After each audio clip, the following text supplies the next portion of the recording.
Welcome to another edition of the More You NoCo podcast that's all about the people and places of Northern Colorado. Today we're going to be talking to Lance Sample with Sample CPAs about the insanity that is the Internal Revenue Service. And they said, sorry, we can't. How would I? It didn't exist until you signed it. Yeah. So, and then they wouldn't talk to me. So here we have Lance Sample with Sample CPAs. Hey, welcome to the podcast, Lance. Thanks for having me. Oh, my pleasure. So we have three main topics to talk about today. Number one is going to be tax planning when you don't know what the rules are. Number two is going to be tips on getting your tax info together for filings. And number three is going to be reasons for hiring a tax professional that's just plain smart. So not that you're just plain smart, though you are, but that it is just plain smart to hire a tax professional. Right. Thanks for that clarification. Well, first off, Lance, tell us a little bit about yourself. Yeah. So I'm a boring CPA, born and raised here in Fort Collins. Don't plan on going anywhere too soon. I mean, I would like to go to warmer climates, but my wife tells me we have to be here until I retire. So I'll be here for another probably 20 years or so at minimum. I've got two boys, age 19 and 5. Yeah, life's good, and we're just getting ramped up for the tax season. Well, awesome. So, you've been my CPA forever, and I've only known you as a CPA. How long have you been doing this? And you're with Sample CPAs, right? Correct. Yeah, firm is Sample CPAs. Currently, it's just me. But yeah, this is going into year 20, which is hard to believe. You're 20. Wow. You're only like 24 years old, right? Correct. So yes, I've been doing this from a very young age. I love it. So tell us a little bit about what a CPA is and why the S is so small. Yeah, so it CPA stands for Certified Public Accountant, and the small s is plural. So there are more than one accountants. See, so otherwise, I don't know that it would have any designation meaning if it was CPAS. All caps. I don't know what that means. The small s. Since that's what we had on the original. And I'll tell you, it was just the font. I swear, that's what it was. No, it's all positive. We just, in real estate, you get it close enough. And here in the accounting world, we try to be a little more precise. Well, that's a good trait to have when you're a CPA. Precision is important. Yeah. A little OCD never hurt anybody in the accounting world. That's who you want as a CPA, somebody who loves numbers, somebody who's definitely into the detail side of things. Yeah. And that fits you well. Yeah. Again, I think there are those of us that have that brain that works that way. So you kind of default into this sort of profession. And, again, it's a very small percentage of the population that wants to do what I do. Yes, and we're glad that you're around because after what the IRS's rules and so forth look like, we need somebody to interpret all that stuff. Yeah, absolutely. And like we've talked before, they think simplifying means making it infinitely harder. So I think that's always fun. Job security. There you go, and that's very, very true. Which leads us into a question of what is the IRS and why are they so hated? Well, I'm not sure everybody hates them, but basically the IRS is the regulatory body when it comes to taxes and filings and things like that. And I think most recently we've had some challenges with the IRS just being able to respond to them or work with them due to staffing and COVID, et cetera, et cetera. So a lot of times they may send out a notice, whether it's accurate or not, in the details, but when you get a chance to look at it and you try to say, hey, you looks like you're missing this document, we'll try to work with you. You can't get through to them on the phone. So it makes it really hard. They leave a message or you get a message after waiting on hold that says, due to high call volume, we're unable to answer your call back later, click. So that's all challenging. And then if you try to respond via mail, they're about 12 months behind currently in opening mail. It just makes it a struggle again, which makes people frustrated and maybe hate some of the processes that the IRS has in place currently. It's just been tough, especially like I said, the last 2 years they used COVID as a reason for their delays in processing.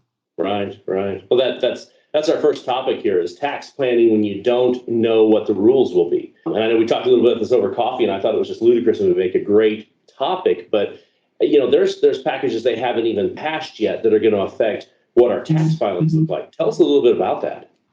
Yeah, so I think the big thing, obviously, going into the end of last year in 2021 was this Build Back Better bill that they had proposed. That there were all sorts of things in this, guesses as to what would be in it, what wouldn't be in it, and a lot of what made it really tricky was there was some thought that they could make some of these rules retroactive.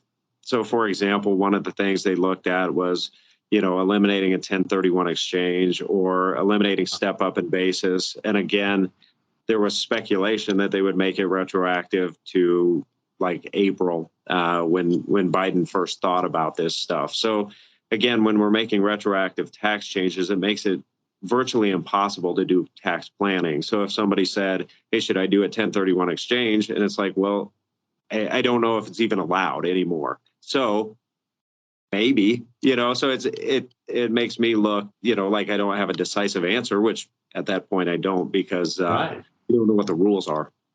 Yeah, that definitely makes it quite difficult to let somebody know when they're sitting down with you, structuring how they want to do their taxes for the year or what things they should be doing when you don't know what the outcome is going to be at the end of the year. Right. And even when they do things, quote unquote, normally, you're still trying to project what's going to happen in a future year. So the biggest things that people talk about, and another one on Build Back Better even, was cap gains rates, and taxing it at ordinary income. But then there were details and you don't know. So people are saying, hey, should I sell this or do that? And I don't know, if you're going to be better off doing it now or later. And so it just creates a lot of challenge when you don't know what the rules are supposed to be or what the tax rates are going to be, and you're just making educated guesses. Oh yeah, just a total swag at how you're structuring taxes and so forth. That definitely some challenges that are out there. Right. Yeah. So it makes it fun, but it also makes it frustrating. Yeah, funly frustrating. Yeah, you've never heard that one before, have you? I haven't actually. Only a CPA. Only a CPA would be like, "Hey, this is a blast. I love this. It is so frustrating. It is awesome." Well, hey, this is a good time to thank our sponsor, the Weinland Team at RE/MAX Alliance. Serving the real estate needs of Northern Colorado for over 25 years, the Weinland Team prides itself on top quality service with a team of unsurpassed professionals, ensuring your experience is enjoyable and a smooth process. If you'd like a complete list of fantastic service providers and contractors in Northern Colorado, visit nathansdirectory.com. That's NATHANS directory.com. Lance here is a part of that professional team that we keep on hand and we refer our clients to. We really appreciate him, and we have quite a few others that are along that line. And since we got Lance here, our second topic is, what is your best tips on getting everything together for your tax filings for the year? Yeah, so it depends whether it's a business or individual, really. Individuals kind of are at the mercy of whomever they're receiving forms from. So whether it's a W-2 from the employer or a 1099 from your investment advisor or a K-1, even if you're involved in a business. But what I do with my clients is each year I send out tax organizers to help them kind of remember what documents to be looking for and help them kind of just be organized for the filing season. So I just sent those out last week, kind of gives a list, again, of documents to be looking for. So then people can start compiling that once they get it in the mail and say, okay, here's my W-2, here's my 1099s, here's my K-1s. And once that's all ready, then they can call me up and bring it in. And it just makes the process a lot more efficient if everybody has all the documents compiled at once. And then for businesses, a lot of times, folks use QuickBooks or Peachtree or whatever to keep their records. So really, once they get their bank reconciled and everything's in good order, they kind of tie out all their accounts. Then they can schedule a time to come in, meet with me, and we can go through the financials at that point. And that's really the biggest things that I look for when it comes to the actual return preparation each year. Awesome. And I just got my tax planning email from you, which I will open this year and actually lean into. I got all my tax filings for the business all done on time. I thought that was a good first step. Figured out my health insurance issues that I had and so forth. And I'm ready to rock and roll. I'm ready to get you stuff. So I'm ahead of the curve this year. That's impressive, isn't it? That is really impressive. It's not even October yet. You know me well. You know me well. So when somebody's choosing a CPA, what questions should they be asking their CPA? What kind of things are important for a person to have in a CPA? There are a lot of things. I think for me, I kind of do a 15-minute phone call or in-person meeting with potential new clients and just see if it's a good fit. You want to have a good relationship with your CPA. You want to feel comfortable telling them stuff, asking questions, and again, feel that there's a comfort level and a security with that, and a trust level. A lot of people, obviously, you want to get what you pay for. Asking what the rate is, what to expect, how much is this going to cost, and then feel like you're getting value. And some people, quite frankly, don't feel like there's a lot of value. And here's my documents, you prepare it, give them a return, and they think it's just a return. Are you getting more than just the compliance piece? Are you getting a little more consulting? Are you getting some ideas, on what to do and how to structure things? Are you getting, longer term planning as far as, are you looking at retirement? Are you looking at health savings accounts? These sorts of things, not just, again, drop it off, I'll put it into a system, print it out, and away we go. But if you want a little more than that, again, just having that conversation with the CPA up front makes a lot of sense. Yeah, that really does. And what my experience has been is that I can't stay up on all these IRS rules that haven't even passed yet and know what rules, what deductibles I have, just different things along that line, to where when I get done with the tax return, if I was to do it myself and then compare it to yours, I'm sure you're saving me a lot of money, and probably a lot more than I'm paying you typically on an average return. And my return is probably mildly complex, probably not even right in the middle, but somewhere below that. And I know that some of these, when you got multiple LLCs and different things, there's a lot of different tax filings that go on.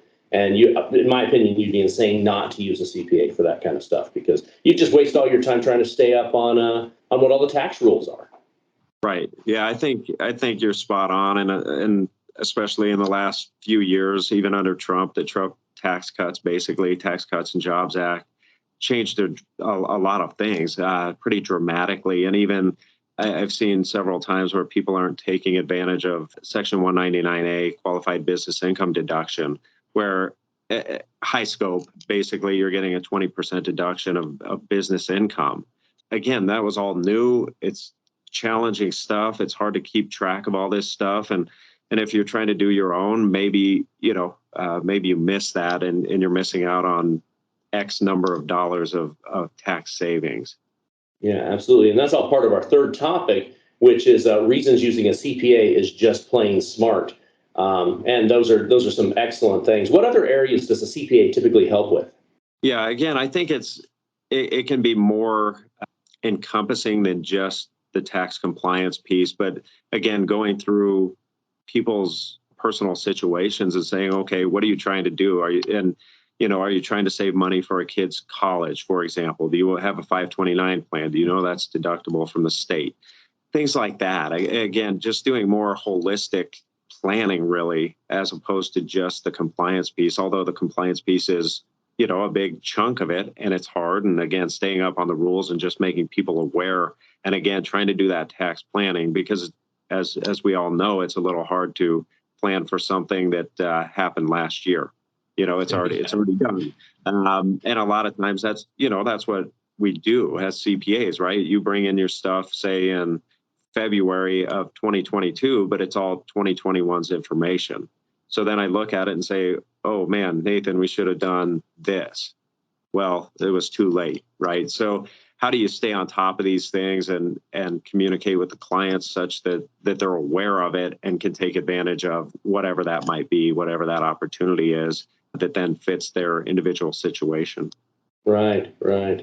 Absolutely. And that's, I suppose if you were somebody that was just looking for a tax filing, that's all you wanted, and it was relatively simple, maybe something TurboTax or one of the onlines is maybe a better fit for you. But if you really want that tax planning piece and really maximizing your return, definitely a CPA. Right, right. And again, I like to have that conversation again with people because it may not be worth it. I'm very into cost benefit analysis, as it were. And if somebody just has a W-2, let's say standard deduction, well, yeah, you can probably do that yourself, whether it's TurboTax or even go into like H&R Block or something to that effect. It's probably a little cheaper if you're not looking for more of that planning side of things or that consulting. Again, I tell people to go that route. Right, right. Awesome. Well, in wrap up, I got a couple of quick questions for you. Number one is, what is the craziest CPA story that you've got? And don't use my name directly. Oh, okay. Gotcha. So right now, a lot of coming to mind is just dealing with the IRS. So for example, I filed a return last year that got rejected because it said the name didn't match the EIN. So then we paper filed the return. The IRS sent a notice, said we assigned a new EIN. And we said, well, why? We've been using the same EIN for, however long it's been, 10 years or something to that effect. And here we are waiting and haven't heard a response. So of course, I called the IRS and they said, I said, hey, here's the EIN that we've been using. I have a power of attorney. Curious to know what's going on with this, why they would have assigned a new EIN. Then they said, what's the new EIN? So I told them. They said, do you have a power of attorney for the new EIN? I said, no, because it didn't exist. And they said, sorry, we can't. How would I? It didn't exist until you assigned it. Yeah. So, and then they wouldn't talk to me. So it feels like we're almost on opposing teams, whereas you would think the IRS would be kind of on the same team as the CPA, trying to get work done and get through the system. But at times it's trickier than it needs to be. It sounds like it. Absolutely. So Lance, what's your favorite bar or restaurant in Northern Colorado? That's a good question. I think, well, all my favorite bars have closed down because, again, I've been here my whole life and now they don't exist. So nobody even knows what they are. But I think restaurant wise, we always like Nordy's. It's close to our house. Can't go wrong with barbecue, in my humble opinion. Very true. Very true. I love their little lunch buffet thing. I always get, just a big pile of meat and forget everything else, right? Yeah. Well, that's why I can't go there during lunch because I then have to take a nap immediately following. Especially this time of year, you got way too much to do. So Lance, when will CPAs be replaced by artificial intelligence? My guess is never, but who knows? I hope it's sooner than later. If the last 2 years or anything like the future holds, I'm all for AI taking over and I can go into real estate.